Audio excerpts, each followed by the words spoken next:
Para aqueles que já estão nos acompanhando alguns domingos atrás, nós estamos numa série de mensagens que nós iniciamos já há algum tempo. A série é Tudo sobre Jesus, uma série natalina, a série do Advento. E nós temos trabalhado a cada domingo e tratado a respeito de um cântico que está registrado dentro do Evangelho de Lucas, Cânticos do Advento. Domingo passado nós vimos sobre o cântico de Zacarias, e hoje nós vamos olhar para o cântico dos anjos, o cântico dos anjos. Nós cantamos aqui no louvor também uma canção que também faz as crianças, lembrando aqui, as crianças podem se dirigir para as suas salinhas, tá bom? As crianças, os pais podem estar se encaminhando aí para as salinhas com seus filhos. E nós cantamos aqui hoje também sobre isso, e hoje nós vamos olhar o que a palavra de Deus tem a nos ensinar, a nos mostrar a respeito desse cântico, o cântico dos anjos. Então convido você já aí a abrir a sua Bíblia comigo. O texto também vai estar aqui na projeção, para aqueles que quiserem nos acompanhar. Lucas, o nosso texto hoje está lá no Evangelho de Lucas, capítulo 2. Lucas, capítulo 2, nós vamos ler a partir do versículo 8.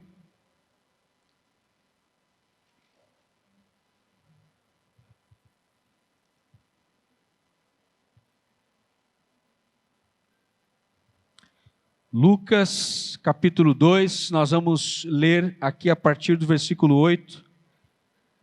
A palavra do Senhor diz assim: havia pastores que estavam nos campos próximos e durante a noite tomavam conta dos seus rebanhos. E aconteceu que um anjo do Senhor apareceu-lhes, e a glória do Senhor resplandeceu ao redor deles, e ficaram aterrorizados. Mas o anjo lhes disse: não tenham medo, estou lhes trazendo boas novas de grande alegria, que são para todo o povo. Hoje na cidade de Davi lhes nasceu o Salvador, que é Cristo o Senhor. Isso lhes servirá de sinal: encontrarão o bebê envolto em panos e deitado numa manjedoura. De repente uma grande multidão do exército celestial apareceu com o anjo, louvando a Deus e dizendo: glória a Deus nas alturas, e paz na terra aos homens aos quais Ele concede o seu favor. Quando os anjos os deixaram e foram para os céus, os pastores disseram uns aos outros: vamos a Belém e vejamos isso que aconteceu e que o Senhor nos deu a conhecer. Então correram para lá e encontraram Maria e José e o bebê deitado na manjedoura. Depois de o verem, contaram a todos o que lhes fora dito a respeito daquele menino. E todos os que ouviram o que os pastores diziam ficaram admirados. Maria, porém, guardava todas essas coisas e sobre elas refletia em seu coração. Os pastores voltaram, glorificando e louvando a Deus por tudo o que tinham visto e ouvido, como lhes fora dito. Meus irmãos, uma coisa interessante de nós observarmos é que os primeiros a receberem a notícia do nascimento de Jesus foram os pastores. Os pastores. Eles receberam de primeiríssima mão a notícia acerca do nascimento de Jesus. Eles foram os primeiros a receberem essa notícia. E os pastores eram homens humildes, homens simples, desprezados. Naquela época os pastores eram homens, pessoas que não gozavam de uma boa reputação por parte da sociedade. Eram homens que pertenciam a um grupo, naquela época, que era chamado o grupo dos excluídos, o grupo dos marginalizados. Os pastores de ovelhas, de rebanhos, naquela época, eles eram comparados, por exemplo, com os publicanos. E você vai lembrar que Jesus, quando comia com os publicanos, estava com os publicanos, ele era muito criticado por isso. Muito criticado por ter esse relacionamento com esse tipo de pessoa. E naquela época os pastores, eles também eram comparados aos publicanos. Eles não eram vistos pela sociedade com bons olhos. E meus irmãos, isso é interessante, porque a forma como Deus faz as coisas, de uma forma soberana, Deus vai escolher esses homens para receberem de primeira mão a notícia acerca do nascimento de Jesus. Aos pastores que estavam cuidando das suas ovelhas no campo. Deus se identifica com os pastores. Até porque Deus, ele sempre é retratado na Escritura e na palavra como sendo um pastor. Essa metáfora, essa ideia de um pastor que cuida das suas ovelhas é uma metáfora que é muito associada à pessoa de Deus. Deus também é retratado na Bíblia como um pastor. E o próprio Jesus também vai dizer: eu sou o bom pastor. E o bom pastor, ele dá a vida pelas suas ovelhas. Deus tem um coração pastoral. E meus irmãos, o Natal fala sobre isso. Porque aquilo que o pastor mais quer é ter as ovelhas próximas de si. Aquilo que o pastor mais deseja é atrair para perto dele as suas ovelhas. E Deus é esse pastor. Deus é esse pastor que deseja apacentar, cuidar, guardar as suas ovelhas. Esse é o desejo do coração de Deus. E quando Deus vai falar acerca do nascimento de Jesus a esses homens, aos pastores que estavam no campo, Deus, ele se identifica com isso, com este ofício, com esta profissão, meus irmãos, que é uma das profissões mais antigas do mundo, pastores de ovelhas. Aqueles homens rudes, aqueles homens simples, comuns, que estão lá cuidando num lugar distante, às vezes num lugar insalubre, inóspito, cuidando do seu rebanho. E Deus escolhe falar para esses homens, levar a esses homens a notícia mais extraordinária de todos os tempos. A maior notícia que poderia ser dada a alguém foi dada a esses homens. Isso é extraordinário, meus irmãos. O modo como Deus decide cumprir os seus planos na história, porque Ele é o Deus na história, e Ele também é o Deus da história, e Ele decide como Ele vai agir na história, porque Ele é de fato o Deus da história, Ele é o Senhor da história, e Ele decide então compartilhar com esses homens a maior de todas as notícias. O texto que nós lemos no versículo 8 diz que esses pastores estavam fazendo aquilo que todo pastor faz. Eles estavam nos campos, próximos a Belém, eles estavam muito, muito próximos do lugar onde Jesus havia nascido e estava. E eles estavam ali durante a noite tomando conta dos seus rebanhos. Eles estavam ali trabalhando, eles estavam supervisionando, cuidando, guardando os seus rebanhos. E aquela noite, meus irmãos, parecia ser uma noite como qualquer outra. Parecia ser uma noite normal, não havia nada de diferente naquela noite. Era uma noite como qualquer outra noite. Mas de repente, algo inusitado acontece. E de fato, aconteceu. Numa noite silenciosa, numa noite em que a cidade de Belém, em Jerusalém, todos estavam naquele momento dormindo. Aqueles homens estavam acordados. Enquanto a cidade dormia, os pastores estavam acordados. Porque é isso que o pastor faz, ele fica acordado, ele fica atento ao que está acontecendo. Principalmente à noite, que é quando os animais selvagens, os predadores, decidem atacar as ovelhas. É na noite. E meus irmãos, eles estavam acordados, atentos. E aquela noite que parecia ser uma noite comum, uma noite qualquer, de repente começa a acontecer algo de extraordinário e inusitado. E o que acontece, meus irmãos?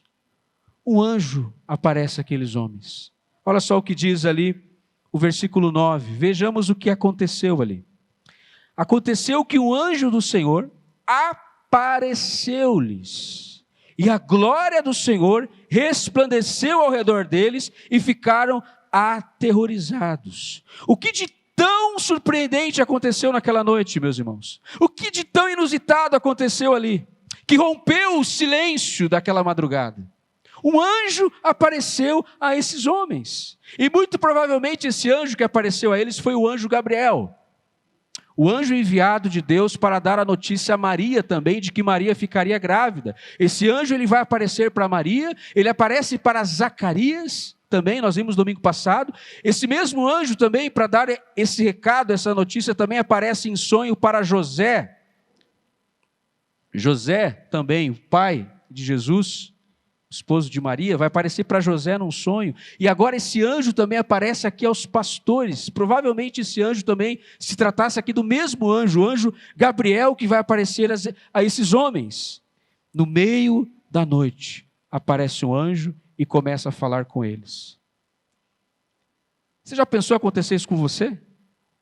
Você está lá fazendo as suas coisas, trabalhando, resolvendo as suas coisas, e de repente do nada aparece um anjo falando, e começa a falar com você, começa a conversar com você.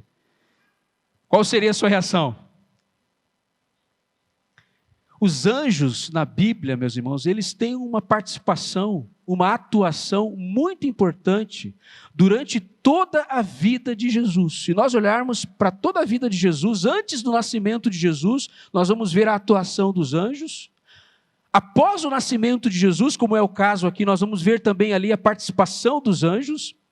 Durante o ministério de Jesus, nós também vamos perceber que há uma atuação, uma atividade desses seres angelicais também, durante o ministério de Jesus. Após a morte de Jesus, nós também vamos ver a participação dos anjos. Lá em Atos capítulo 1, o mesmo evangelista que vai escrever o evangelho de Lucas, Lucas também que escreveu o livro de Atos, lá no capítulo 1 ele vai dizer que quando Jesus estava ali diante dos seus apóstolos, e ele está subindo ao céu, ele está se despedindo deles, e ele está sendo assunto aos céus, ele está subindo para o Pai. De repente, o texto lá de Lucas, no capítulo 1, diz que algumas nuvens encobrem a visão deles e eles não conseguem mais enxergar Jesus.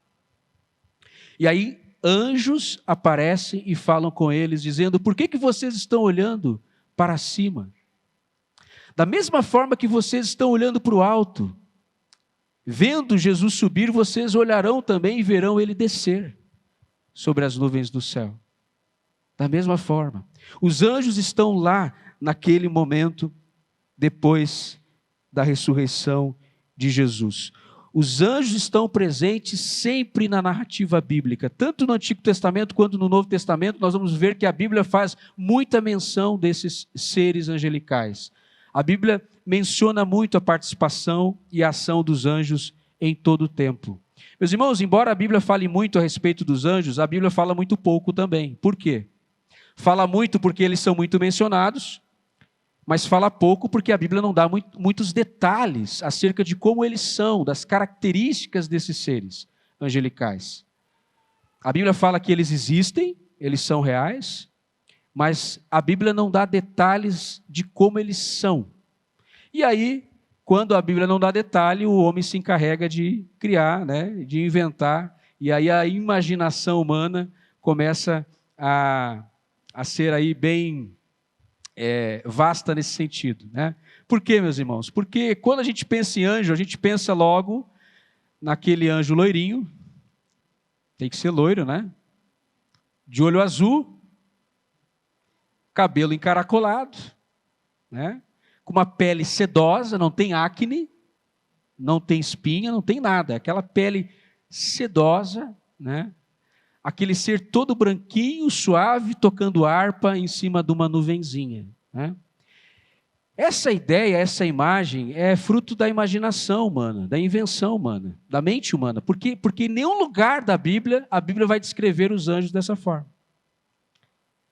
Sempre que a Bíblia vai falar a respeito dos anjos e da aparição desses seres, as pessoas que tiveram uma experiência de estar diante de um anjo na Bíblia, elas ficaram com muito medo.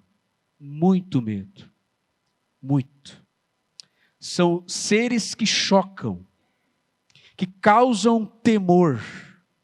E isso acontece com Daniel no Antigo Testamento, com João em Apocalipse também. Sempre que alguém na Bíblia está diante de um ser como este, como diante de um anjo, essa pessoa ficou tomada de pavor, de medo. Quem é que quer ver anjo aqui hoje?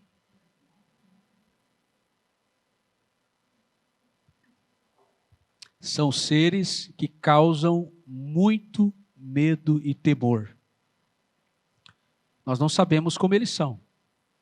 Mas o fato é, sempre que uma pessoa na Bíblia estava diante de um ser como esse, elas ficaram tomadas de medo e de pavor.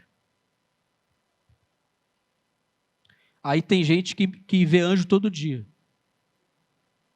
Eu tenho dificuldade com isso, com pessoas que dizem que vê anjo todo dia. Anjo no banheiro, anjo no quarto, anjo no telhado, anjo na cozinha. Vê anjo em tudo que é lugar. Porque na Bíblia não é sempre que eles aparecem. É de vez em quando, meus irmãos. É em ocasiões muito específicas que esses seres aparecem e para cumprir um propósito específico determinado por Deus. Deus dá ordem aos seus anjos. Então, quando há uma missão, uma tarefa, um momento, uma ocasião muito específica, Deus envia os seus anjos para cumprirem uma determinada tarefa dada por Ele, uma ordem dada por Ele. Mas são em momentos muito específicos. Você vai ver na Bíblia que não é sempre que isso acontece. Mas acontece. Então eu tenho dificuldade com aquelas pessoas que estão sempre enxergando anjo em tudo que é lugar. Isso é muito perigoso. Eu recomendo procurar um psiquiatra, alguma coisa assim desse tipo. Fazer uma avaliação para ver se está tudo certo. Porque, meus irmãos, não é algo comum. Não é algo comum de acontecer. Mas de fato esses seres aparecem aqui, um anjo aparece aqui, começa a falar com eles, e a reação natural desses homens é que eles ficam com medo, eles ficam com muito medo, eles ficam tomados de pavor, e junto com esses anjos aqui, aparecem também, eles não aparecem aqui sozinhos, mas eles aparecem acompanhados aqui da glória de Deus. O versículo 9 diz que aconteceu que o anjo do Senhor apareceu-lhes, e a glória do Senhor resplandeceu ao redor deles, e ficaram aterrorizados. O que está acontecendo aqui, meus irmãos, é o cumprimento de uma profecia lá do profeta Isaías, que escreveu lá em Isaías 60, versículo 1, dizendo, levante-se, levante-se, refuja, porque chegou a sua luz e a glória do Senhor resplandece sobre você. Quando esses anjos aparecem, a glória do Senhor resplandece sobre aqueles homens. E a palavra glória, meus irmãos, aqui é a palavra que significa brilho. A palavra glória significa brilho, significa luz, significa esplendor. A Bíblia vai falar sobre isso em muitos momentos em que a glória de Deus, ela se manifestou. Por exemplo, no Antigo Testamento, no caso do tabernáculo, a glória de Deus se manifestava lá no tabernáculo no Antigo Testamento. Também a glória de Deus se manifestava na face de Moisés. A Bíblia diz que o povo olhava para o rosto de Moisés e o rosto de Moisés brilhava, emitia uma luz, ao ponto de as pessoas não conseguirem concentrar o seu olhar no rosto de Moisés, ficar muito tempo olhando para o seu rosto, por causa do brilho que irradiava do rosto de Moisés. O brilho da glória de Deus. A glória de Deus se refletia no rosto de Moisés no Antigo Testamento. É um caso em que nós vamos perceber em que a glória de Deus se manifestava de forma visível no Novo Testamento. Um outro caso, meus irmãos, é no templo que Salomão construiu no Antigo Testamento. Lá em Crônicas vai dizer que depois que Salomão havia construído aquele templo enorme, aquele templo majestoso, suntuoso, a Bíblia diz que depois que o templo foi inaugurado, a glória de Deus encheu aquele lugar. Encheu o templo, a glória de Deus, a Shekinah, encheu o templo. E lá em 2 Crônicas vai dizer que os sacerdotes não conseguiam ministrar, eles não conseguiam fazer o seu trabalho, porque a glória de Deus tomou conta do templo. Só que agora, meus irmãos, a glória de Deus se manifestou em um lugar que não era um templo, não era o tabernáculo, era um lugar totalmente insalubre. A glória de Deus se manifesta num lugar inusitado. A glória de Deus vai se manifestar no campo, no lugar aonde os pastores estavam cuidando das suas ovelhas. Veja só aonde Deus vai decidir manifestar, revelar a sua glória, num lugar inesperado. Qualquer lugar, menos esse lugar, mas é ali que Deus decide revelar a sua glória, meus irmãos. Num lugar totalmente improvável, Deus faz a sua glória se manifestar lá, naquele lugar.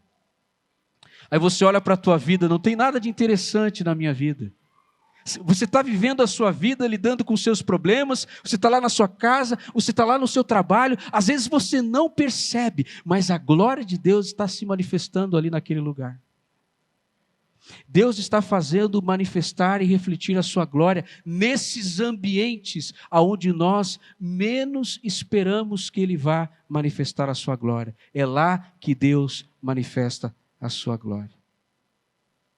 Às vezes é naquele ambiente complicado que você trabalha, lá naquele setor, naquela sala, resolvendo problemas o dia todo, tendo que lidar com situações, administrando situações.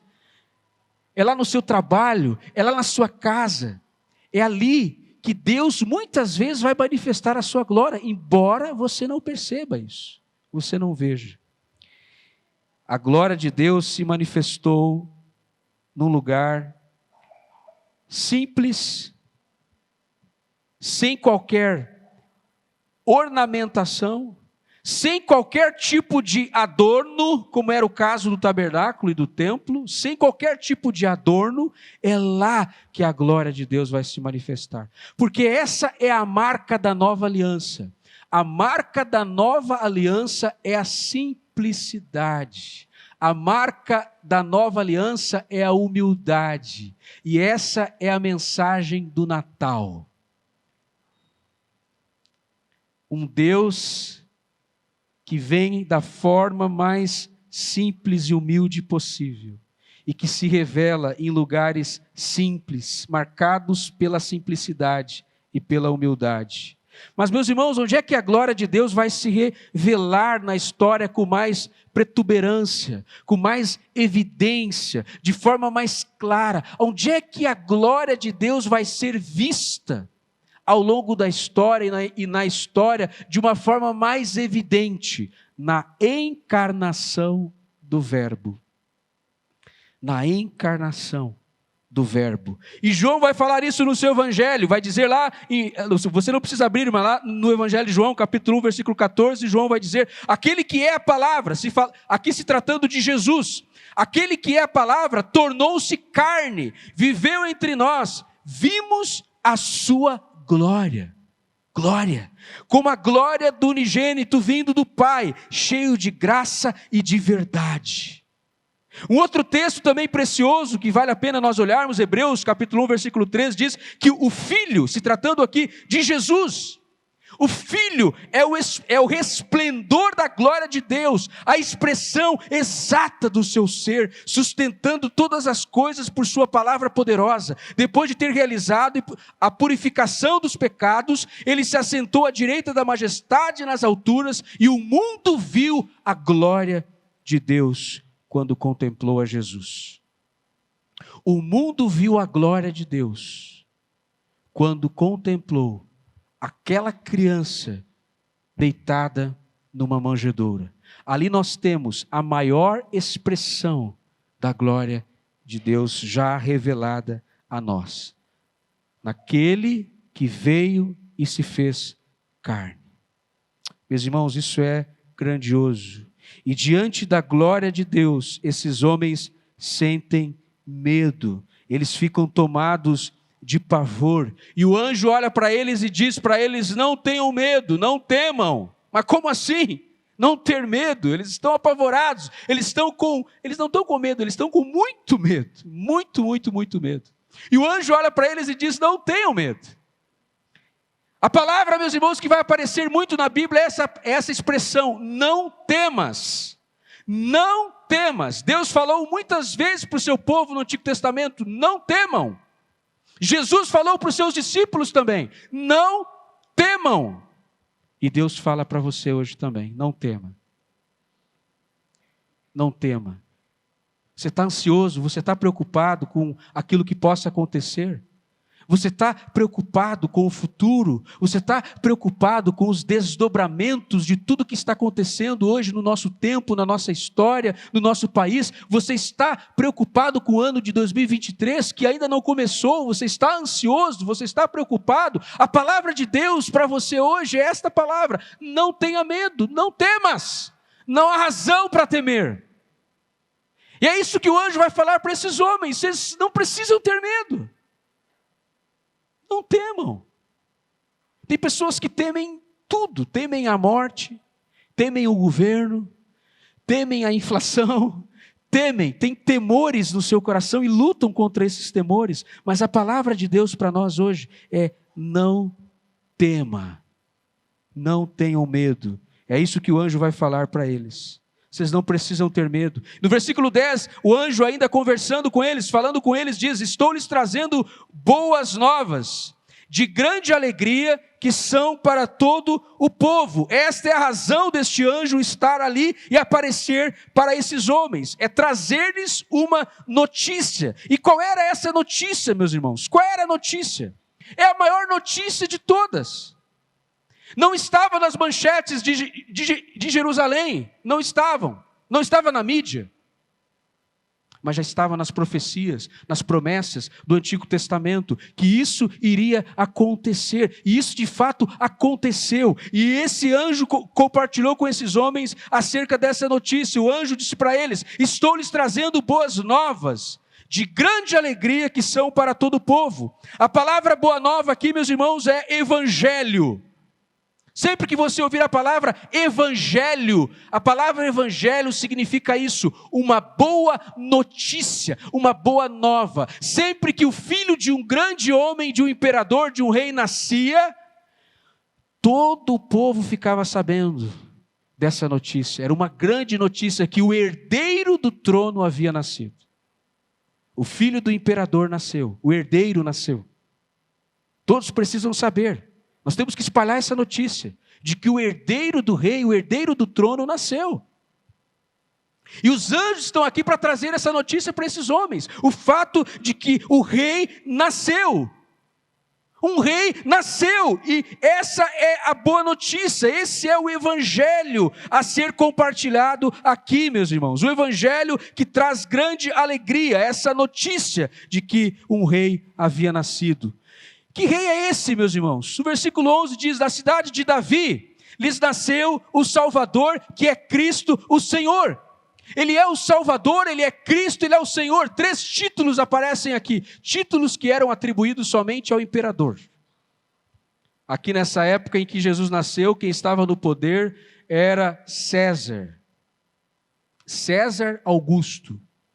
Ele era o imperador, ele era o soberano. E esses títulos eram atribuídos somente ao imperador. Salvador,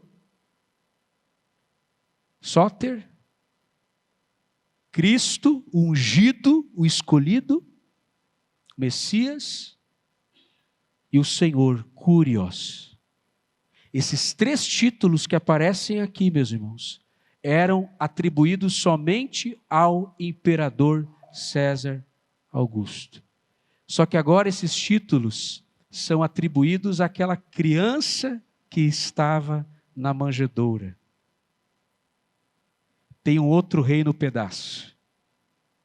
Agora tem alguém que está no comando, e não é César. Não é César. É a criança que está na manjedoura. Ela veio para inaugurar um novo tempo na história. Ela veio para estabelecer um outro reino na história. Aquela criança que estava ali na manjedoura, ela sim de fato estava no controle da história. Não era César Augusto, mas sim aquela criança, aquele bebê que havia nascido, e ele veio para ser sim o Salvador, o Cristo, o Senhor. Somente Ele é o Senhor. Somente Ele é o Senhor. Meus irmãos, agora nós chegamos no ponto alto, no clímax aqui da história, que é no momento em que os anjos começam a cantar. De repente se forma ali um coral, milhares de anjos, uma multidão de anjos aparece ali e começa a entoar um cântico aqui, o cântico dos anjos. No versículo 13 e 14, diz que de repente uma grande multidão do exército celestial apareceu com o anjo louvando a Deus e dizendo: glória a Deus nas alturas e paz na terra aos homens aos quais Ele concede o seu favor. Você já parou para imaginar que cena extraordinária é essa?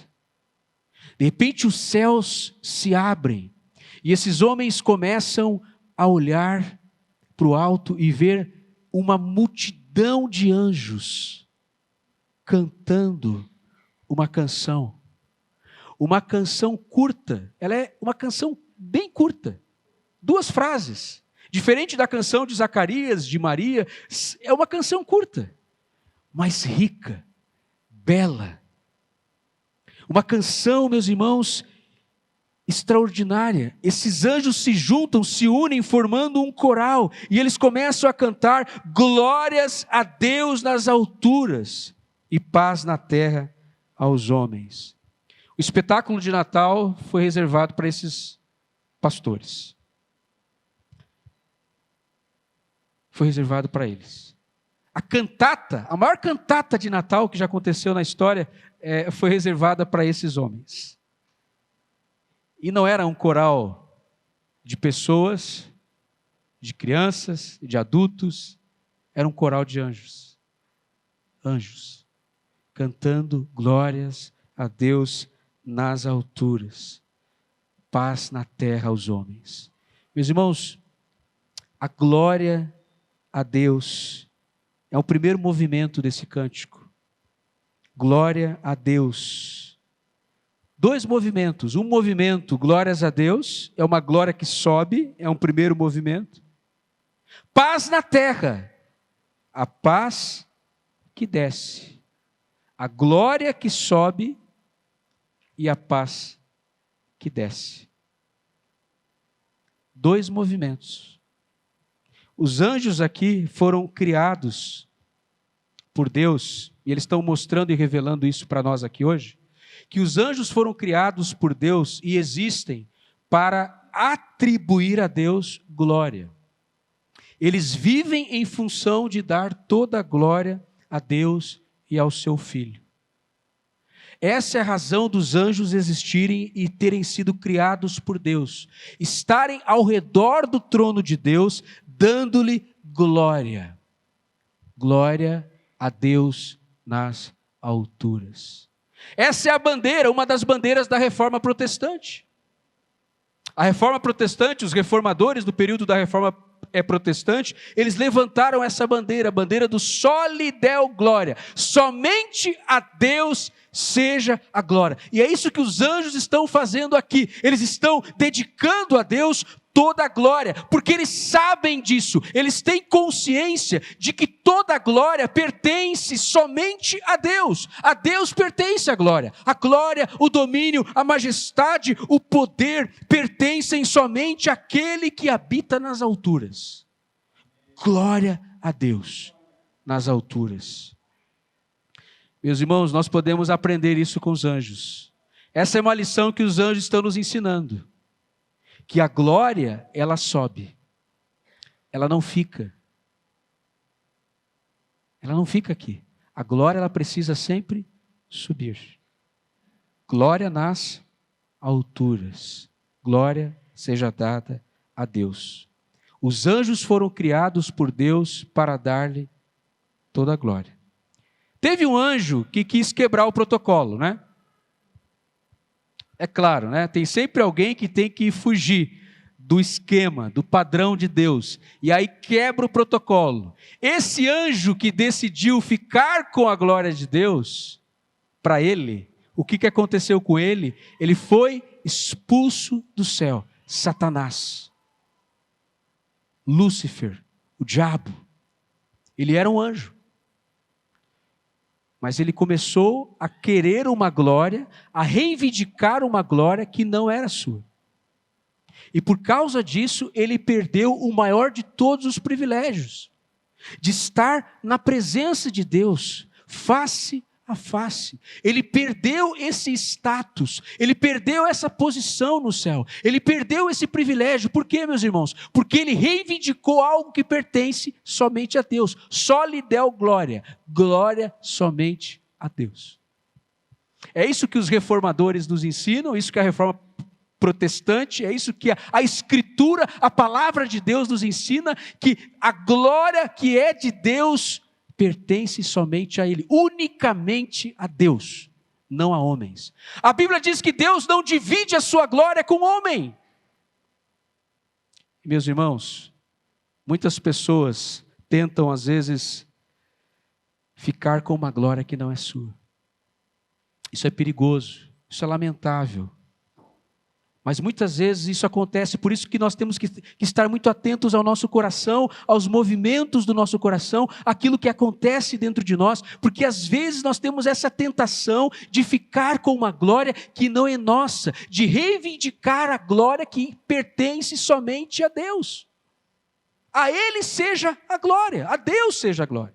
E o Natal nos lembra disso. Quando a gente pensa no Natal, reflete sobre o Natal, é esse exercício, meus irmãos, é essa prática de olharmos para Deus e lembrarmos que Ele é o único digno de receber toda a glória.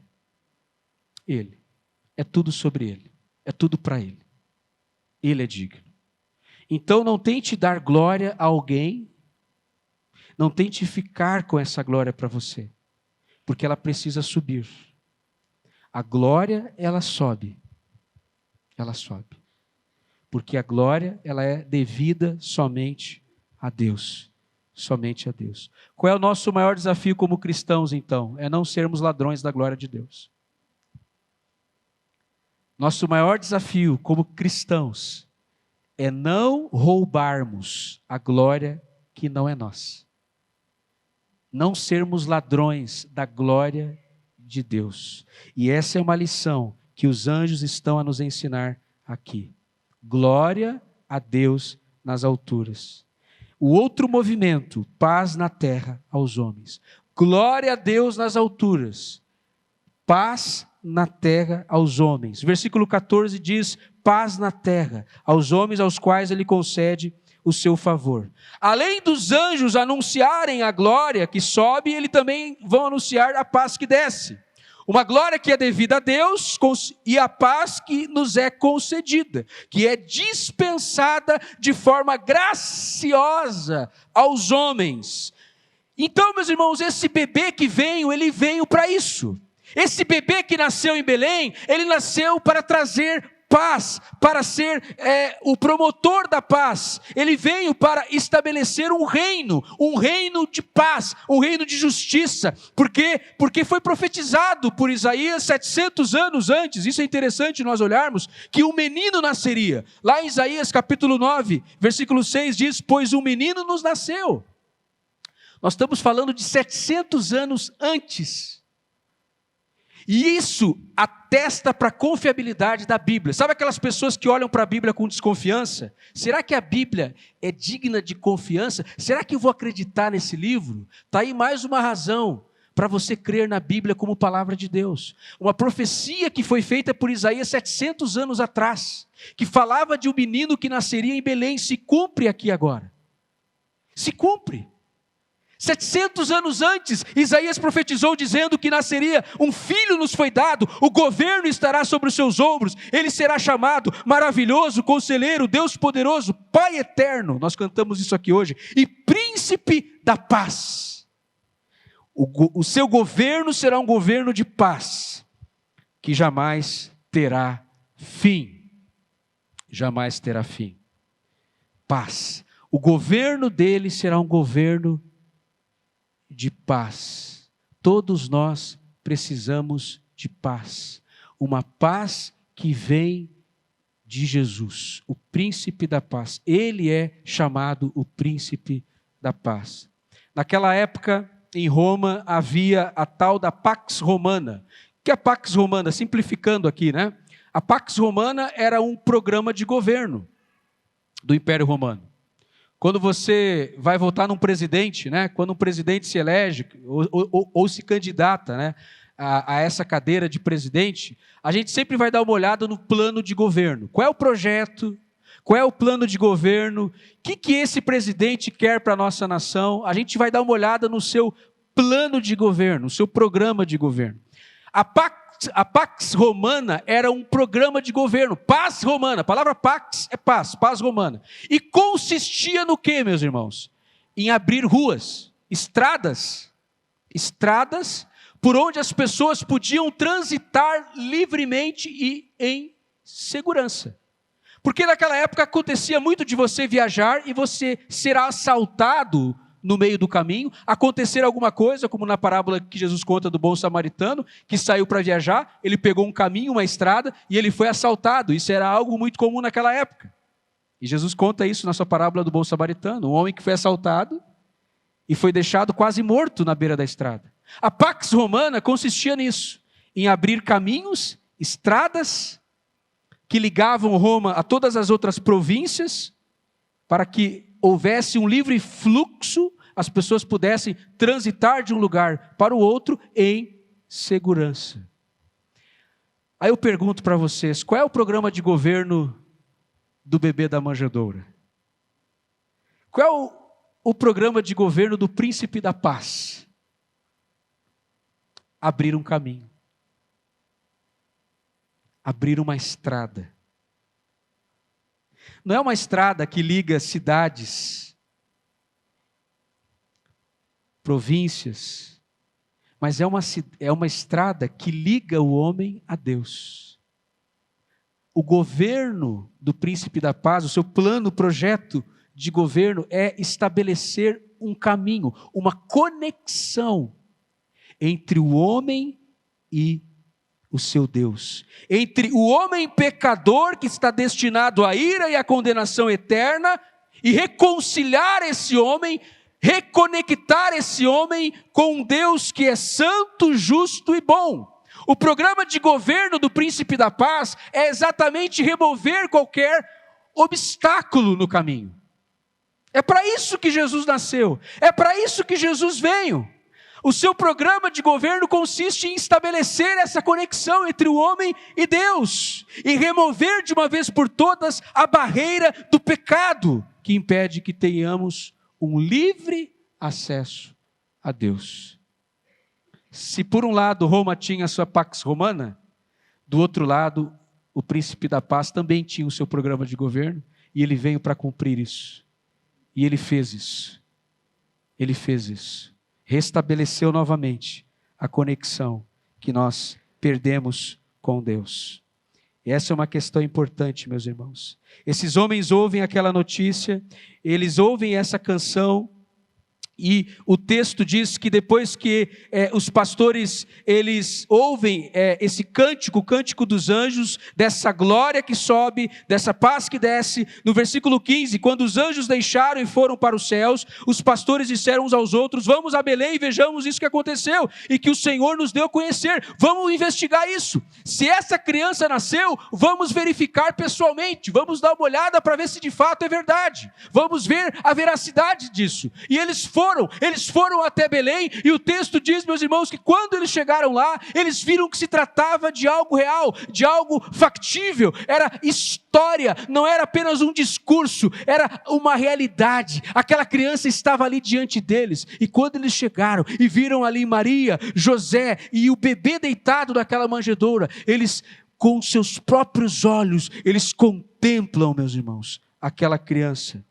Eles têm a oportunidade de pegar no colo, de pegar nos seus braços, de apalpar, de tocar, de contemplar aquela criança e perceber que de fato era uma realidade aquilo que estava acontecendo. Não era um sonho, não era uma miragem. Eles não tinham tomado alguma coisa e estavam um pouco mais para lá que para cá. Não, eles estavam lúcidos, conscientes, e eles se deparam com aquela criança e eles percebem que de fato algo extraordinário havia acontecido. As profecias se cumpriram, a promessa se cumpriu, a criança nasceu, o príncipe da paz estava ali diante dos seus olhos.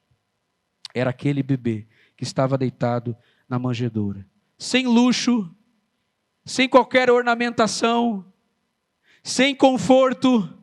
Aquela criança estava num berço improvisado, estava num local totalmente insalubre. Ali estava aquela criança depositada sobre aquele lugar, aquele coxo, onde os animais comiam. Ali estava aquela criança, envolvida em panos. Esse pano aqui era um pano barato, qualquer pano, sem qualquer luxo, sem ostentação nenhuma.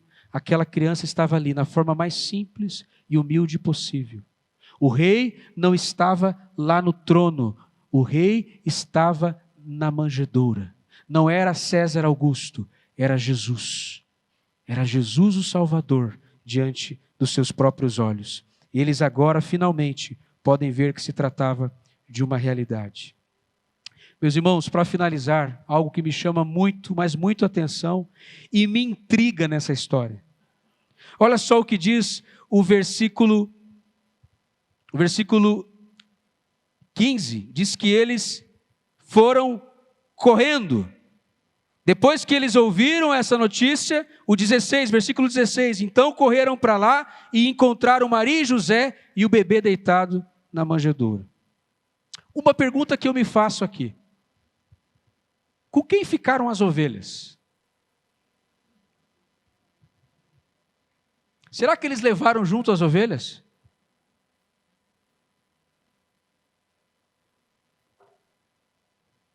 Eles deixaram aquelas ovelhas que eles estavam apacentando para trás. Meus irmãos, qual é o pastor que em sã consciência faz isso? Abandona as ovelhas. Eles fazem isso.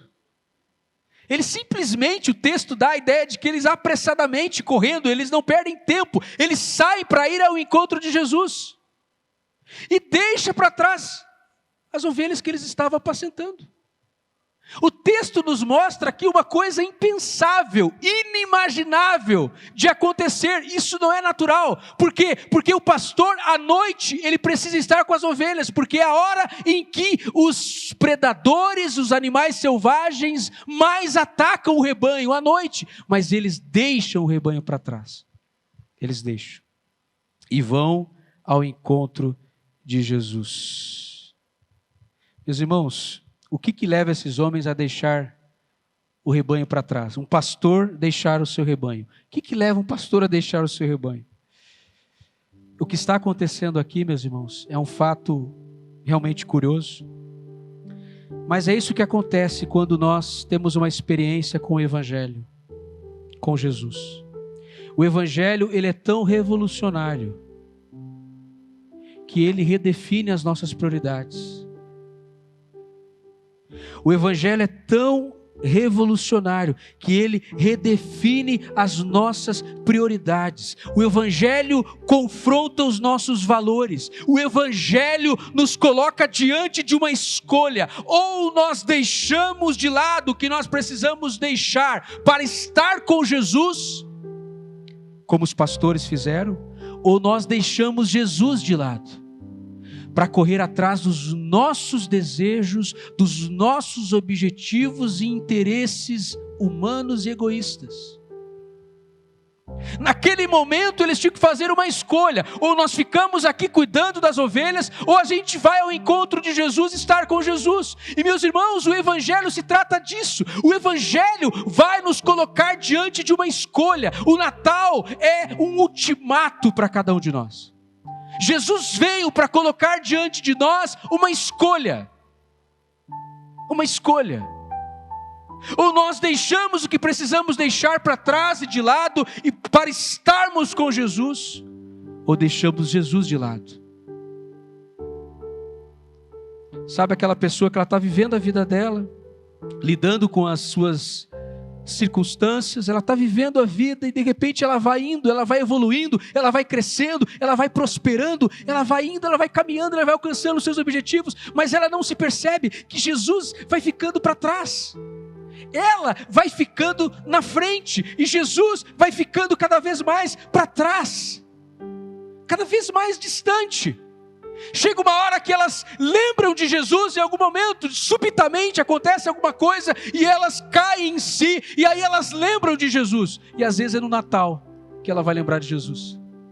Às vezes é numa comemoração como essa que a pessoa vai se dar conta da importância de Jesus para a sua vida, do lugar que Jesus precisa ter no seu coração. Às vezes é num culto de Natal que essa ficha cai e ela percebe: eu estou fazendo tanta coisa, eu estou conquistando tanta coisa, eu estou sendo promovido, eu estou alcançando os meus objetivos, a minha carreira está dando certo, meus planos estão acontecendo, mas Jesus está ficando atrás, cada vez mais para trás, cada vez mais distante. E aí é o momento em que a pessoa dá uma olhadinha para trás, porque ela lembra de Jesus, ela dá aquela olhada, sabe aquela olhadinha? Aí Jesus está no mesmo lugar onde você deixou ele. Aí Jesus olha para você e ele faz o quê? Ele acena. Oi? Ó Jesus olhando aqui, lá atrás. Você foi ficando lá na frente, Jesus foi ficando para trás. Aí Jesus olha para você que está lá na frente e diz: oi? É só isso que ele faz. É isso? É isso. Ele acena. Ele faz um aceno para você. Ele faz um aceno e ele te diz: volta. Volta. Volta. Você foi me deixando para trás. Meus irmãos, se Jesus não estiver na frente, a nossa vida não vai andar. Não funciona, não dá certo. Enquanto Jesus não estiver na frente da sua vida, das suas decisões, enquanto Jesus não estiver na frente das suas prioridades, dos seus planos, enquanto Jesus não estiver na frente do ano que vai começar, de 2023, é um novo ano, coloque Jesus na frente. Antes do ano começar, diga: eu vou colocar Jesus na frente do meu trabalho, dos meus planos, de tudo que eu tenho pensado para o próximo ano. Jesus vai estar à frente disso, à frente. O nosso problema é que a gente vai evoluindo, a gente vai indo e vai se adiantando, e Jesus vai ficando. Esses pastores estavam diante de uma escolha: ou nós ficamos aqui com o nosso rebanho, fazendo o que a gente sempre fez, vivendo a mesma vida que a gente sempre viveu, olhando para as estrelas, olhando para o lado, olhando para o nada, ou a gente vai ter com Jesus. Para aqueles homens, meus irmãos, o mais importante era estar com Jesus. Por isso que naquele momento eles deixam o rebanho que eles estavam guardando, cuidando, e eles vão para Belém.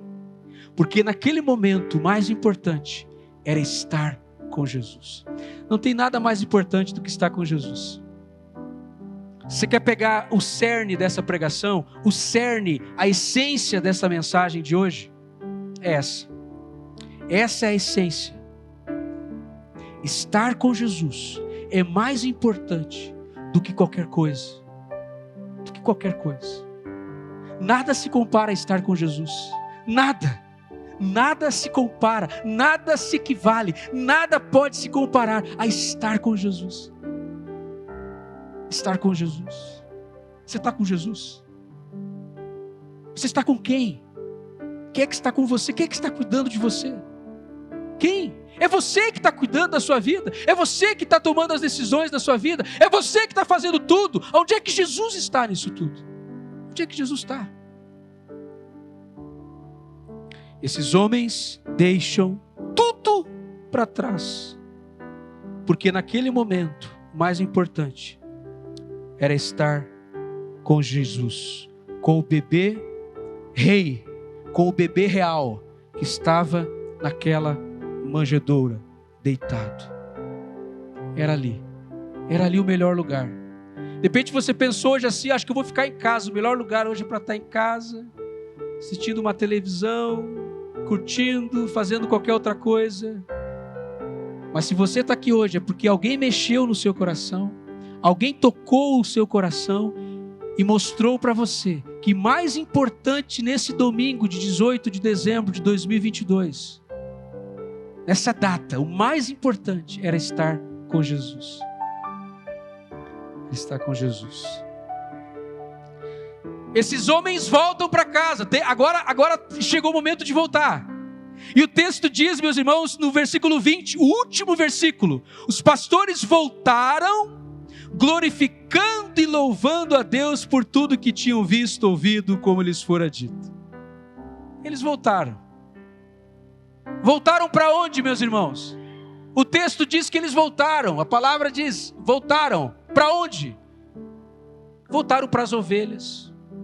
Voltaram para os seus rebanhos, voltaram para as suas esposas, voltaram para os seus filhos, voltaram para a mesma vida de sempre.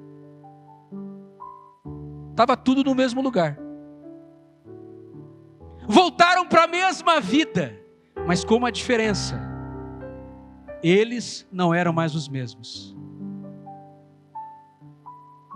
Eles não eram mais os mesmos.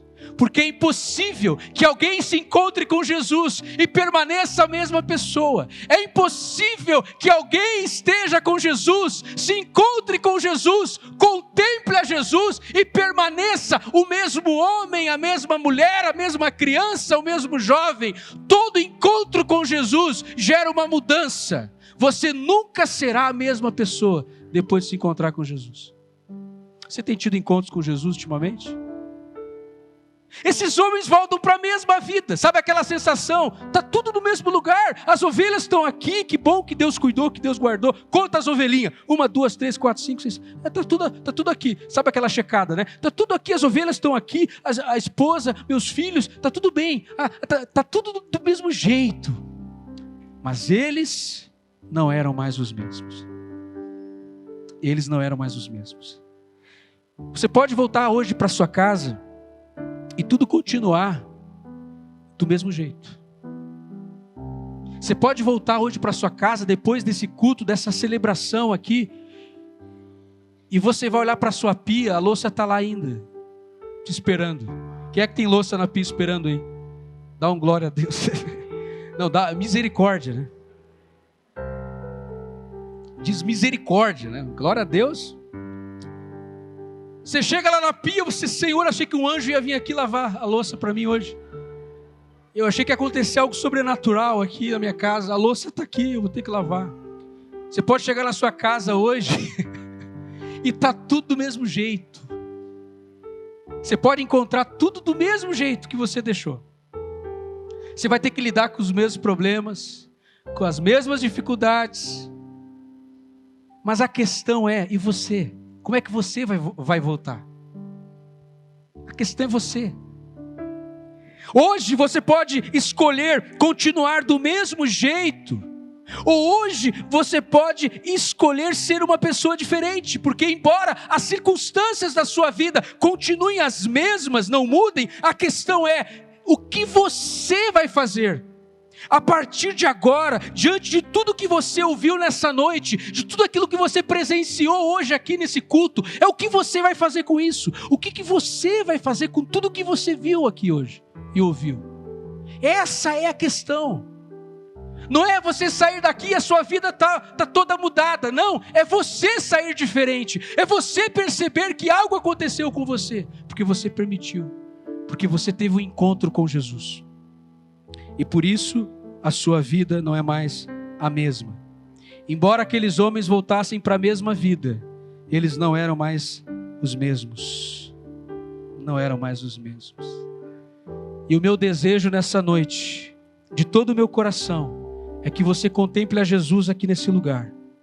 O meu desejo de todo o meu coração hoje é que você tenha um encontro com Jesus, que transforme a sua vida, que faça com que você seja uma pessoa totalmente diferente. Não é algo automático, mas você não vai ser o mesmo a partir do momento que você encontrar Jesus. E a minha oração, meu desejo nessa noite é que você se encontre com Jesus e Jesus te encontre nessa noite, porque eu creio que se você tiver um encontro real com Jesus hoje aqui, nessa noite, você jamais será o mesmo. Você jamais será a mesma se hoje você tiver um encontro com Jesus, como os pastores tiveram também um encontro com Jesus. Está reservado para você o momento. A oportunidade é hoje, não é amanhã. Não é esperar mais um culto de Natal. Não é esperar mais uma oportunidade. Pode ser que essa oportunidade nunca mais chegue na sua vida. Pode ser que você nunca mais tenha a mesma oportunidade. É hoje, hoje é o dia de você se encontrar com Jesus. Hoje é o dia de estar com Jesus, hoje. Não deixe para depois. Não retarde mais isso. Você está retardando isso quanto tempo já? Não retarde mais. Se abrace com Jesus nessa noite. Se apegue a Jesus nessa noite. Tenha um encontro real com Jesus. Porque o Natal é isso. O Natal fala sobre o encontro real com Jesus. E Ele quer ter esse encontro com você hoje aqui. Agora depende de você querer ter um encontro com Ele hoje. A semelhança dos pastores. E eu quero convidar você a fazer isso. Se coloque de pé nesse momento. Eu não vou fazer apelo hoje, porque nós temos mais um momento agora aqui após a mensagem, mas eu quero dar a oportunidade para que você no seu lugar, você faça uma oração que eu vou fazer, para que você possa repetir ela aí onde você estiver agora. Quero convidar você a repetir essa oração. Se de alguma forma Deus falou com você, se de alguma forma a palavra hoje te desafiou, eu quero convidar você a fechar os seus olhos, aí onde você está.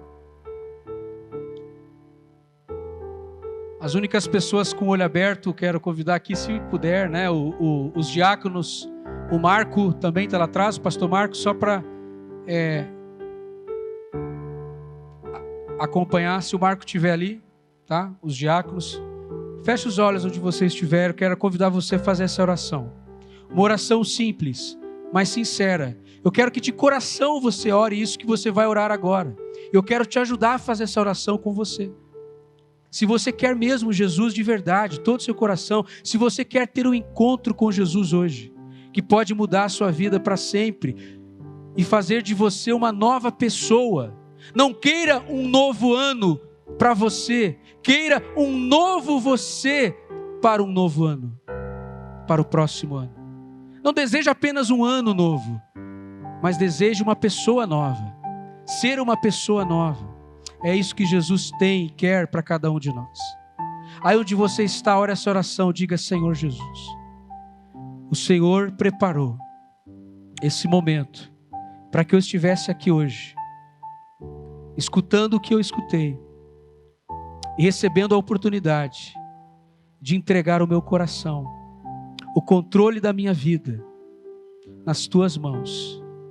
Eu quero que a partir de hoje não seja eu a tomar as decisões, mas que a partir de hoje seja o Senhor a tomar as decisões por mim. Eu nesta noite, eu abro o meu coração para que o Senhor entre e faça morada no meu coração. Eu quero ter uma experiência real contigo aqui hoje.